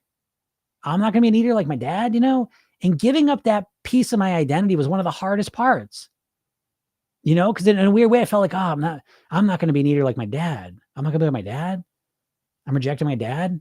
And it may sound crazy, but this is the type of subtle shit that's affecting your weight more than anything else. And so stepping into, no, I'm not going to be an eater. I don't want to be known for being an eater.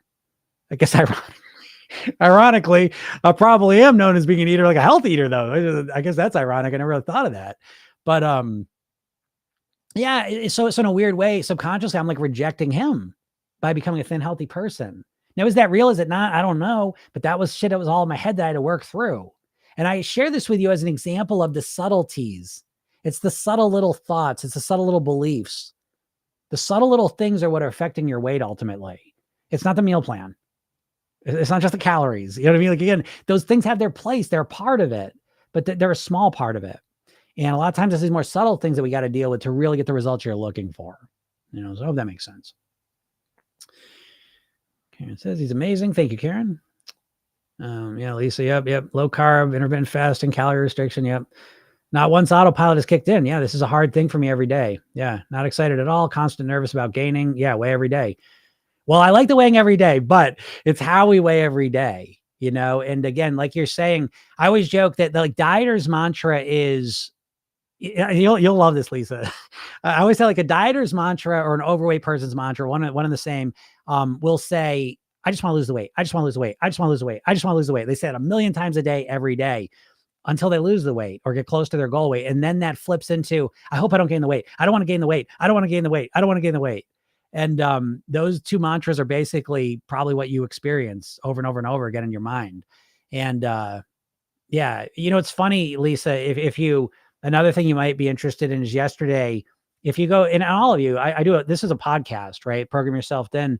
And yesterday I did, the podcast I did was comfortable weight loss. And I think you would find that very eye-opening, Lisa. Yeah. Yes. And each time I lose, I have to lose more. Absolutely. That's another thing, as a little gift for you all. And again, I don't know where TikTok's going, but Jesus Christ, if you all listen to me regularly, and I haven't got my email list, I don't know what I can do to convince you. But one thing that is coming probably next week or the week after is that I have cloned myself with an AI, right? So Gym AI, it's literally me trained on 14 million words.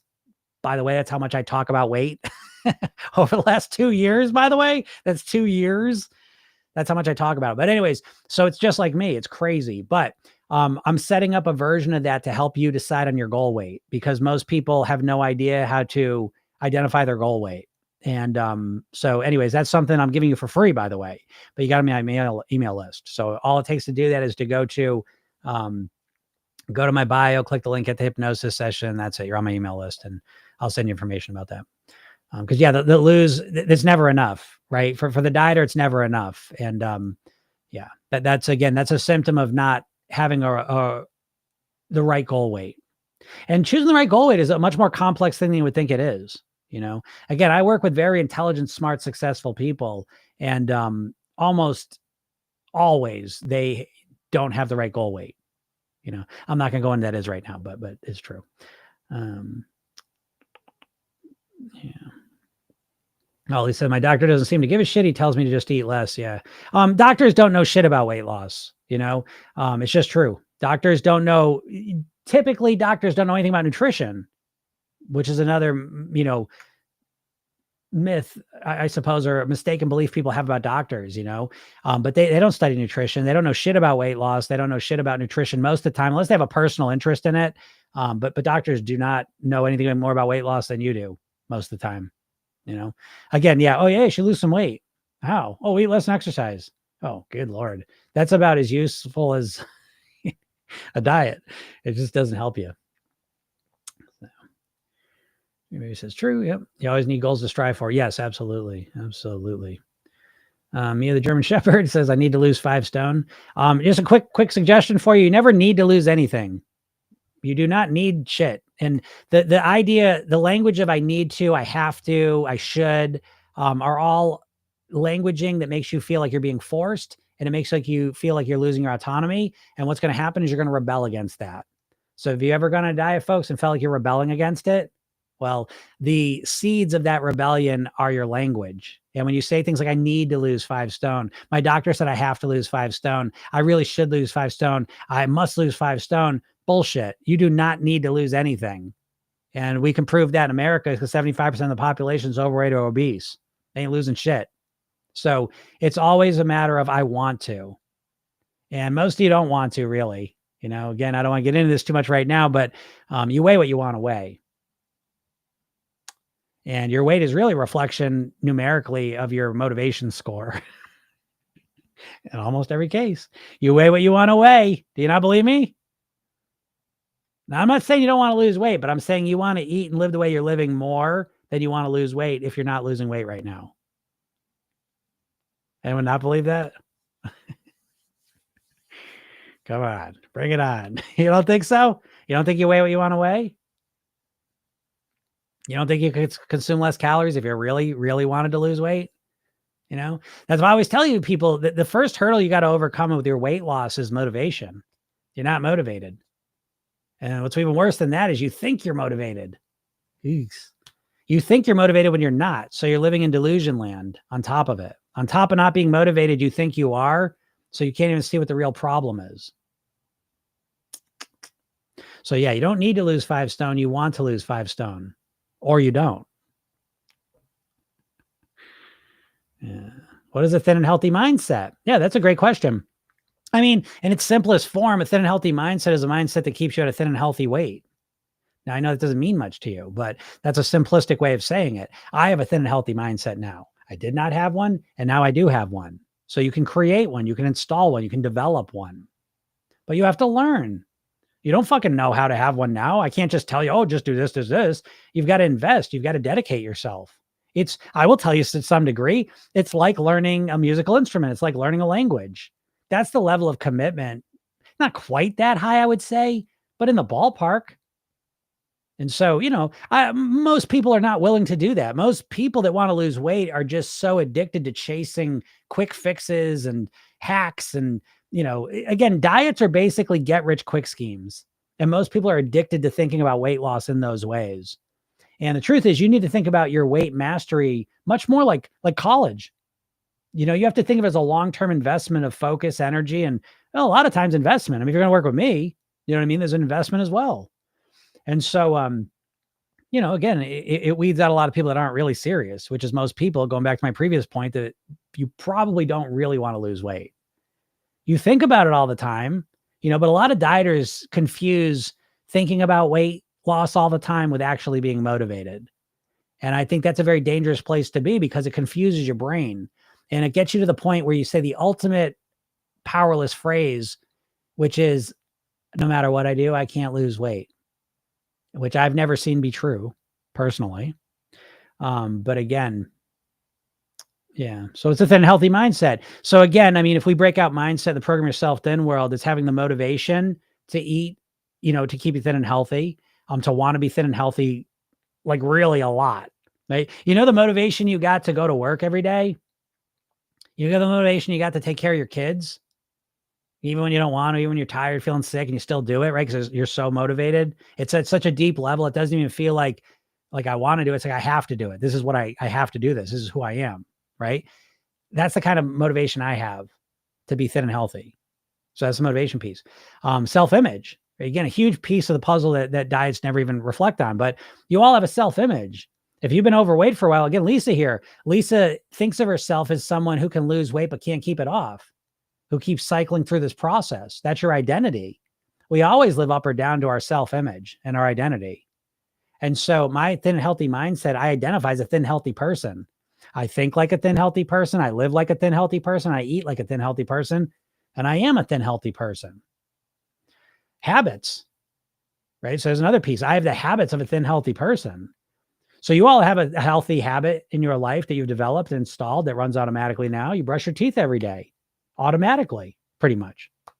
Well, I've got like 9, 10 of those that just run automatically and they keep me on track.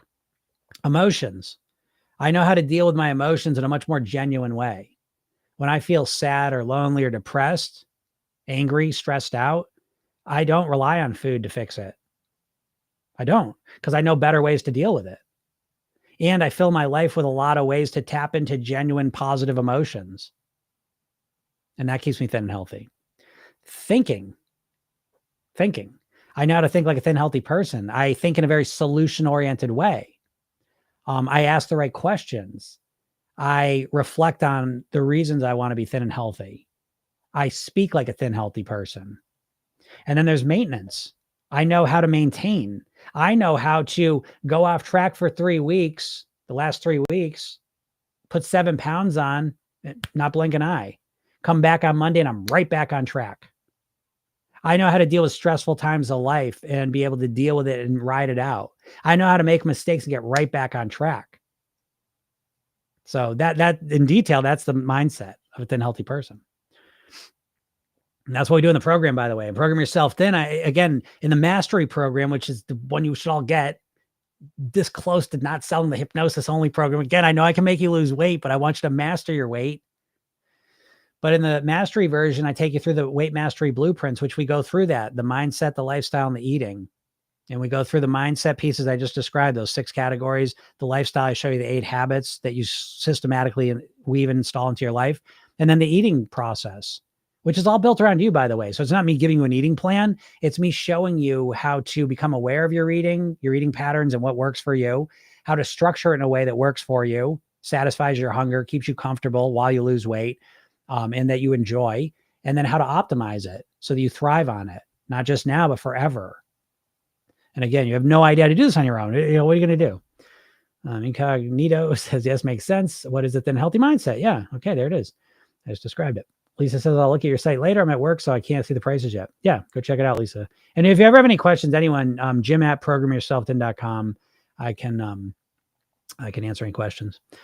Linda says, I was out of town for my father's funeral. I made the best choices I could, but that wasn't the focus. Yeah, exactly, Linda.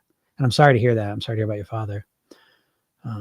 But again, you weather these storms. I mean, there's ups and downs of life. Again, dieting makes you think that there are no ups and downs. And if there are, you're just going to always be the same. Bullshit. And thanks. I can't pronounce that. It looks like a Russian name, but thanks for the roses. So yeah, I mean, sometimes again, holiday, my eating's not as clean as it is in May. That's fine. Again, dieters have no flexibility in their thinking and their approach, and you need to be flexible,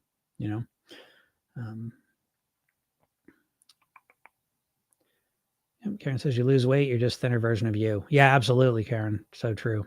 Nanny says, how do you know what your goal weight is? I just wanted to lose weight and feel good. Yeah, it's just not enough. You know what I mean? Like I would say most people, especially if you're overweight, your goal weight's bullshit. I would venture to guess. I would almost guarantee it. And again, I don't say this out of nowhere. I've done almost 6,000 private weight loss sessions. I mean, those of you that know me, I mean, again, think about that, 14 million words. It was weird to see that. It's weird to see numerically, like how much you talk about weight, And so it's like to talk 14 million words about weight mastery in 2 years is crazy, right? So it's like when I say to you that most people have a bullshit goal weight, I really mean it. Where'd your goal weight come from? A BMI chart? What a doctor told you should weigh? What you weighed when you were 18, when you got married, when you lost weight that time? You know what I mean? It's what I'm trying to tell you is that for the vast majority of your goal weight is virtually meaningless. It's just a number that kind of came out of the air some way. You didn't sit down. Oh, so let me give you the quick version of what your goal weight ought to be. Because how do you pick your goal weight? Let me test you real quick. Because if you've never been here in my world and I say to you, how do you choose your goal weight? You're never going to say what I'm about to say. You're saying BMI chart. Doctor says what you weighed, what you think, right? Which just proves that it's a relatively meaningless goal. If you look at a BMI chart, what the fuck's a BMI chart mean to you? And I believe in the BMI chart to some degree. I think those ranges I'm right smack dab in the middle of the healthy range. So I respect it. I think it matters. But it's because I've given it way more meaning. I don't just look at a number and I say, oh, that's what I got to weigh, So how do you choose the right goal weight? What should be your goal weight? Well, here you go. I would suggest that your goal weight is the weight that gives you the best quality of life. And I think this framing is so important because so many of you out there are just picking an abstract number. It should be that number. Why? And the reason why you're able to do that is because you're missing the other half of the equation. You just look at the number of what you want to weigh, and you're obsessed with that number. But what you never take into account is what you need to do to accomplish that weight, how you need to eat and how you need to live to be at that weight. And once you take that into account, now you can start to figure out your quality of life. And doesn't this make sense? Because you can pick a really low weight, pick whatever weight you want. Well, how do I make this happen? I don't know. Just tell me what to do. Okay, eat fucking carrots, celery, and water until you get there. And then just keep eating that. Done, right? You're not going to do that. Why? Why aren't you going to do that? Why? Because what happens to your quality of life when you exist on carrots, celery, and water? What happens to your life when you go on a diet? What happens when you are Lisa and you feel like you're starving all the time? Where's your quality of life going when you're losing weight and feel like you're starving all the time? I'm losing weight and I feel like I'm starving all the time. Where's your quality of life going? Where's your quality of life going when you're starving all the time, even though you're losing weight? So how long do you think you're going to stick with that? Why do you all think you've stopped your diets? Is it because your quality of life was over the moon and you felt amazing and everything was awesome and you loved it and you enjoyed it? And so you stopped it? Or did you stop it because your quality of life went down and you wanted your quality of life to go back up? And what really affected your quality of life more than your weight was how you were eating and how you were living. So we got to take these both into account and come up with a realistic number for us. Because a lot of times we're choosing a number. Most dieters I see are choosing a weight loss goal that they are not willing to live at, which creates a lot of problems right from the beginning. That you're choosing a goal that you don't even want to live. You understand, our brains are pleasure-seeking mechanisms.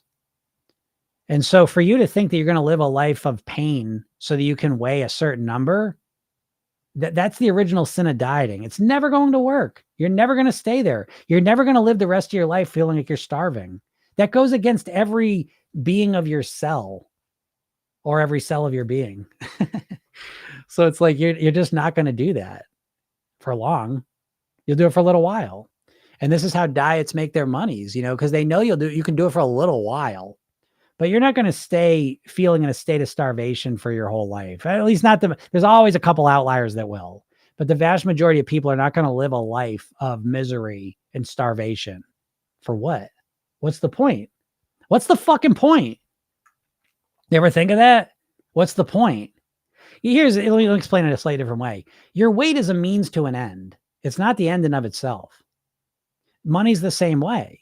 Money is a means to an end. It's not the end itself. Okay. So what really dictates the enjoyment you get out of money or your weight, or a big part of it anyways, is what you have to do to achieve it. So again, if I say, well, I'll give you $1 million a year. It's, oh shit, great. Well, hold on. You want to hear what the job is? It's robbing elderly people. Right? So again, it's the same thing. Oh, I'll get you. You want to weigh? What do you want to weigh? Okay, great. But you have to starve yourself. Because the weight doesn't define. If that was the case, people get sick and lose a bunch of weight. Are they thrilled that they're losing weight? The weight doesn't define your happiness. Do you understand that? It's a piece of it. It factors in. It's a factor. But it's not the only thing. So you can't starve yourself down to a number, and that number magically makes all the starvation vanish, all the misery vanish. You see? And so we have to figure out a sweet spot. Where's the sweet spot where I get the best quality of life? And that takes into account how I'm going to eat and live. Because guess what, folks? That's the side that's always going to fucking win anyways. Haven't you figured that out? You always want to, I want to lose weight. I don't know why I don't do it. I don't know why I do it. Because the only ways you know how to lose weight are fucking miserable. You hate these diets, dude. That's why you're not doing them. This is why if you're not on a diet right now, why do you think? Is it because you don't want to lose weight? No, it's because you don't want to do the diet.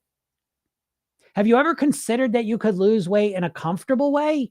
No, because you've got a diet or mindset that you're trapped in. So the only way you can think about weight loss is losing it fast. And the only way you can lose weight fast is if you do extreme things. And if you are going to do extreme things, you ain't going to do them for long. And this is the trap you're stuck in, So in Program Yourself Thin, I remember one of my favorite things, it was someone signed up the day before they had some friends coming out and for the weekend. And she goes, well, if I start this, am I going to start the meal plan tomorrow? I say, there's no fucking meal plan. Okay. And program yourself thin. You're not going to start on day one and completely change all of your eating. Dieters. Oh yeah. Monday, I'm going to change my diet 100%. I can't think of anything that's more overwhelming than that. To give you an example, it's like if you woke up tomorrow and said, you know what, today I'm going to brush my teeth with my other hand. I'm going to use my computer mouse with my other hand. I'm going to use my phone with my other hand. And you will do that for about 5 minutes until you start getting annoyed and frustrated and go back to your regular hand. And that's dieting in a nutshell. All right. So there's got to be a bigger picture here. And so program yourself thin. You don't start changing your diet in one thing. You know what we do in program yourself thin? You start focusing on your worst eating habit. What's your worst eating habit? Let's go to work on it. Let's change it. Let's transform it. Because most people are 3 to 4, 2 to 3 bad eating habits away from being at their goal weight. Eating at night, every night. Overeating at dinner, every dinner. Snacking in the afternoon, every afternoon. And so it's usually like 2 to 3 to 4 habits that if they're transformed, all of a sudden you've reduced your weight dramatically in a comfortable way. So again, when programming yourself thin, it's not just about losing weight quickly, because the only way to lose weight quickly, really fast, I won't say the only way, but pretty much the only way to lose weight really fast is to do something extreme. And the more extreme it is, the less likely you're going to be able to do it for long. And there you go. There's your diet. So an alternative is to do it strategically. So let's start strategically changing our habits. Let's start strategically weaving in new mindset, new lifestyle, and new eating patterns so that we can live this way forever. So you feel better on day one. You know how you start programming yourself thin on day one? You wake up in the morning, you look at your phone, and you get a message from Jim, and it says, here's your 5-minute hypnosis session. Let's start your day on the right foot. And you take 5 minutes,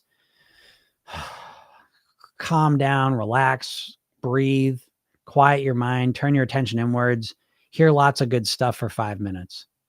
Then you go about your day. And you know what you notice? I'm more relaxed. I'm a little more calm. It's a little easier to make better decisions. I feel more grounded. I feel more calm. And then you go back at night and you say, there's a 10-minute session. You listen to that for 10 minutes. Oh. And then if you're in the mastery program, you use the reader rehearsal technique. It takes a minute or two. Reflect on your day, prepare for tomorrow, the way you want it to go. That's it. Now again, I mean, there's more to it, but it's like, that's the core of the program, and so it's comfortable. So on day one, you feel more relaxed and calm, more hopeful, more optimistic. Day two, you feel even more relaxed and calm. When's the last time you started a diet and felt more relaxed and calm? And this is why when I talk to my clients over and over and over again in January, say, oh, I'm so excited to get back on track. They get back from vacation. Yeah, can't wait to get back on track. When's the last time you couldn't wait to get back to intermittent fasting? When's the last time you couldn't wait to get back to your keto plan? You've never thought that. And in Program Yourself Thin, that's exclusively what you hear over and over and over again. I couldn't wait to get back to my normal routine. Why? Because you developed your normal routine to be enjoyable and comfortable and built specifically for you. It's about feeling fucking better. It's about increasing your quality of life on day one and just keep increasing it 1% better each and every day. Again, dieting is about improving everything 100% in one day, right? Monday comes and now I'm eating perfect. I'm exercising perfect, 100% improvement. That's unrealistic that you're going to stay at 100% improvement forever, isn't it? So program yourself thin. We're looking to get 1% better, 1% better, 1% better. Why? Because it's manageable. So I'll give you another example. Dieters are all or nothing, right? You're either doing nothing about your weight or you're doing 100% in. This is how you lose and gain 70 pounds 7 times, right? Is you're all or nothing. And program yourself thin, we're all or something, right? So you dieters think you're going to go from, I'm going to be nothing, I'm going to be all. And program yourself thin, we're all or something. And the difference is that when you're always something, what happens is the something keeps improving. When you keep staying something, now listen, sometimes you're all, sometimes you're really focused, motivated. I want to do this. This is great. That's fine. That's not the problem. The biggest issue with weight is when you're not all. And when you're always something, you just keep improving. That's how you succeed. And it's funny, like, I'll give you an example. I was talking about a client yesterday. She goes, "Oh man, last week I was just shitty week. I was just feeling down. I was just discouraged. The eating wasn't great. It felt like shit, all the rest of it." And she goes, "But I went for my walk every day." That's one of the habits she installed. I ate my apple every afternoon, right? Because she traded an apple for chips, and that habit stuck. She goes, "I still did my shoulder rolls most days." You kind of loosening up her shoulder and her body is one other thing. She goes, "I meditated most days." So even when she was feeling shitty, had a shitty week, she still had those habits show up. And that's always the hall. And she still drank her water. And you know what I mean? So it's again, that's the hallmark of the program yourself then approach, is that even when things aren't going great, we're still in the game. And that's the difference that makes the difference. We're always in the game. And that means we're always getting better. And when you adopt the 1% better a day philosophy, what happens is that, at the end of the year, you're not 365% better. You're exponentially better because the 1% is always improving on the 1% before it. And that's the strategy of success, and it's not rocket science. It's not a secret. It's just that when it comes to weight loss, we've been brainwashed and conditioned to think about changing everything all at once, and it doesn't work. Hart says, "How do I know how much I should eat?" Again, how much you should eat is very personal and relative. So, you start, again, what I suggest is don't do the diet things. It gets you so discombobulated and disoriented. I would rather a person start with how they typically eat and then say, let's go to work on your worst eating habit. And if you're motivated, let's go to work on your first eating of the day, optimizing that. That's enough. The hypnosis sessions, the blueprints, and just that's more than enough. And you'll start building up a strong foundation under you, and you start figuring out how much you need to eat to lose weight. So the first step is, and again, I don't think most dieters are cutting 50, 60% of their calories out on day one. That is very, very overwhelming and anxiety producing. And so for me, I want to slowly cut things down from where I start in a comfortable way, and see where I end up. Incognito would love some help. Woman, 40s, eats super healthy, clean, no sugar, IF, not losing any weight. My big question to you, Incognito, is I hear that information and I get this all the time. So all that stuff sounds amazing. You say, "Oh my God, not losing any weight," and you're doing all those things. My question is, how long? How long have you been eating super clean? How long have you been doing no sugar? How long have you been intermittent fasting? And how long have you not been losing weight? I need to know the time frame on it, first off, before we could even get into it.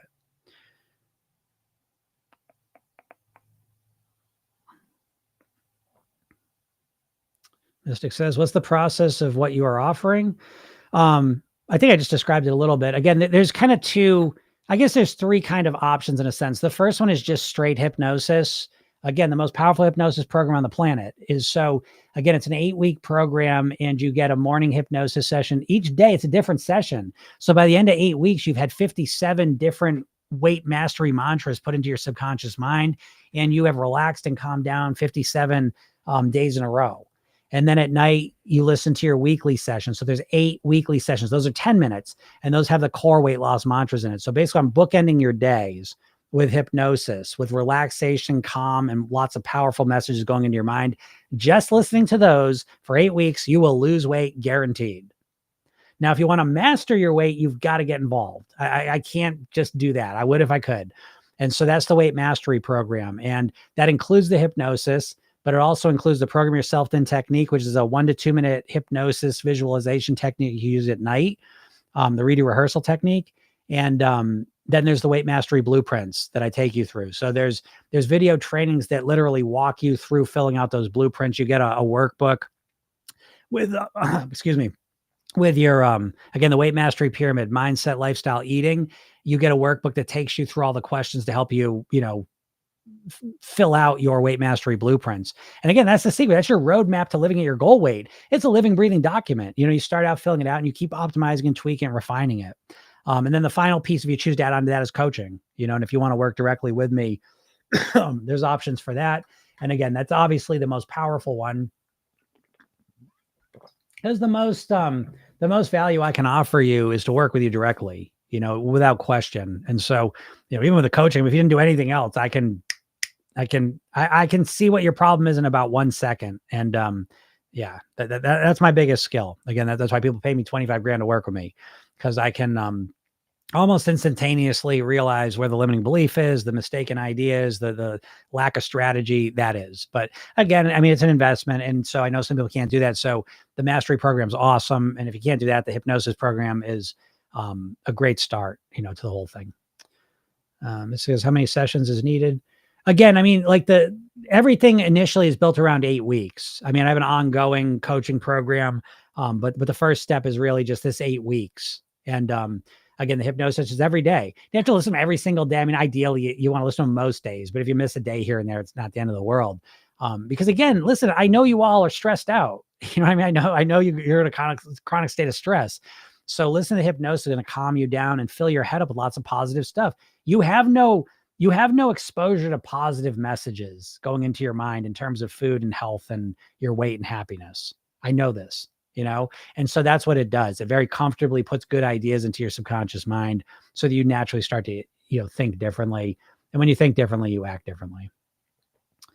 What's up, Lena? Lena says, I keep focusing on which diet to stay with, low carb, low fat, vegan. I can't get past that. Yeah, again, I mean, I just find that a goofy proposition that someone you've never met or never met you is going to define how you're going to eat for the rest of your life. I find that to be the goofiest thing. And if I put it in a different context, it makes more sense. If I told you, this is the music you got to listen to, these are the clothes you got to wear, this is the style you're going to wear, these are the movies you're going to watch, you'd be like, fuck, Jim, I'm my own person. I'll decide what I'm going to do. But when it comes to weight loss, just tell me what to eat, tell me what to do. And I just think that, again, dieters, it's like you're just walking around with your umbilical cords looking for someplace to plug it back into. And you've got to take the responsibility that you are a unique person with unique preferences, unique genetics, unique lifestyle. And so what you want to eat needs to be custom made for you. And so that's what I help you do in the program, is to figure out, now, again, there's best practices. Whole foods, natural foods is the start of it. But from there, you got to figure out what you like to do. What do you want to eat for the rest of your life? This idea that you're going to just pop into this, low fat, vegan. It's like, again, it's these predefined systems that weren't designed for you. And a lot of times they're bullshit anyways. I'm not saying I'm vegan. I'm vegan-ish. Okay. So, but I think the idea of just being vegan, if I was a meat eater or a processed food eater and I tried to just be vegan, that would be one of the most overwhelming things on the planet. I have been a raw food vegan for six months way back in the day. Trying to be vegan now is so difficult and unnecessary in most situations. Again, depending on if we're just talking about weight loss goals, being vegan is absolutely unnecessary. Now, if we're talking about ethical things, that's a different story. But if you're just talking about weight loss, you can lose weight eating meat. You can lose weight eating carbs. You can lose weight eating fat. You can lose weight eating processed food. You can lose weight eating anything, technically. But the secret is to figure out what works for you. What do you thrive on? And again, that's something the diet industry never puts in your head, because every diet, you're just like, oh, I'm going to do this one now. So what if you don't like it? If you don't like it, you're not going to do it. So what's the point? So again, I would hope you kind of move past that into figuring out, Program Yourself Thin is about creating a one size fits one plan. It's about figuring out what works for you.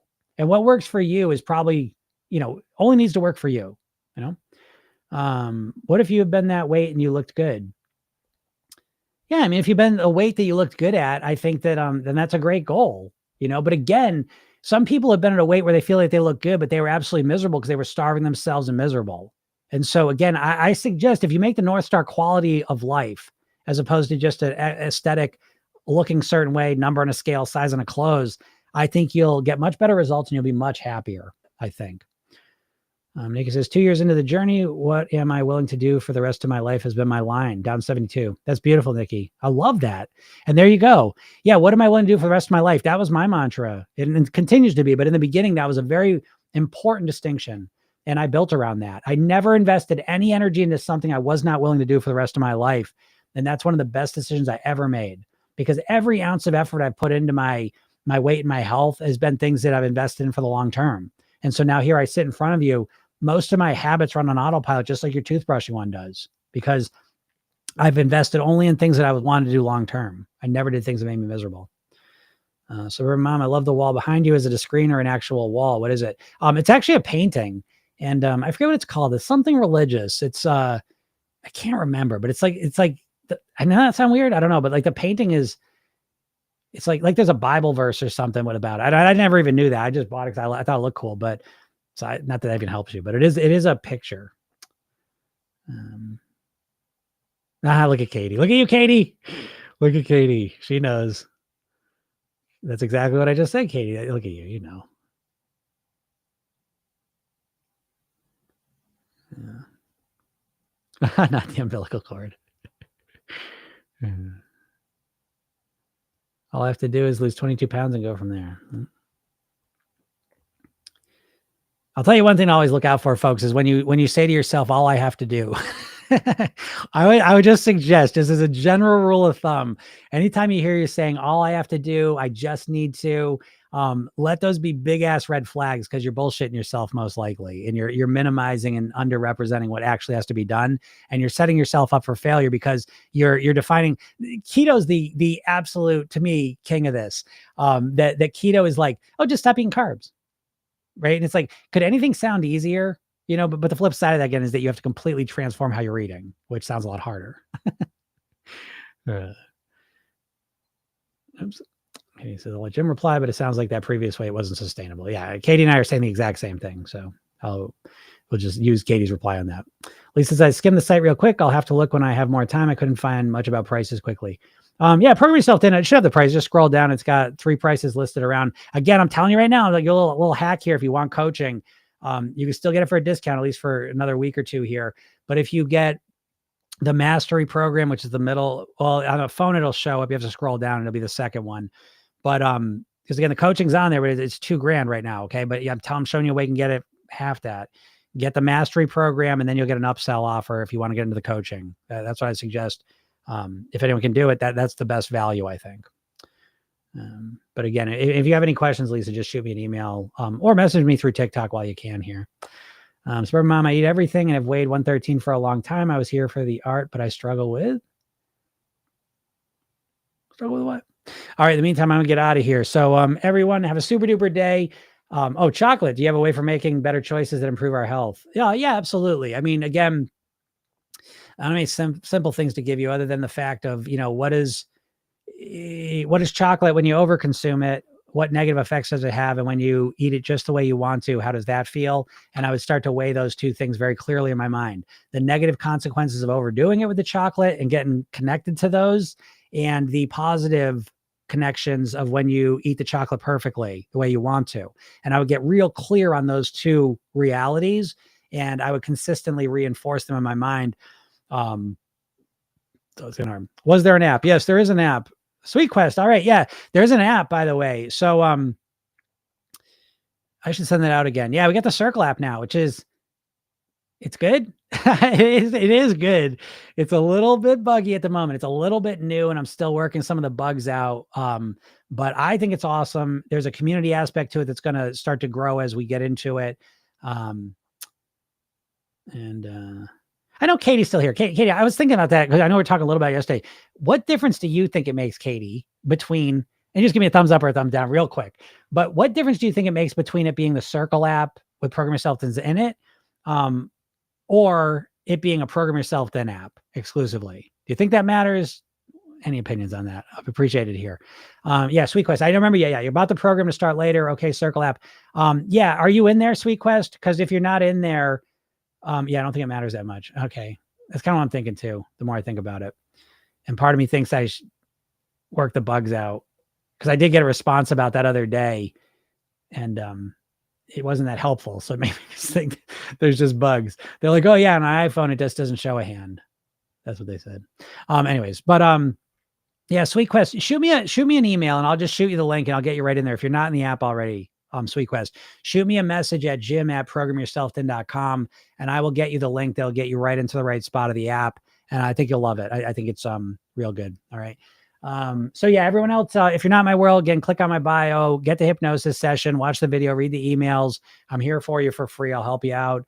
If you are real serious, again, you go to programyourselfthin.com, get started. Those prices are special offers. They'll be there a little bit longer. And you can do that. This is a podcast. So if you want to listen to the podcast, it's Program Yourself Thin. I'm here live Monday through Friday, at least for the next couple days until they ban TikTok. Then I'll be on Instagram and other things. And yeah, what else? I guess that's it. All right, everyone, have a super duper day, and we'll talk soon. Bye.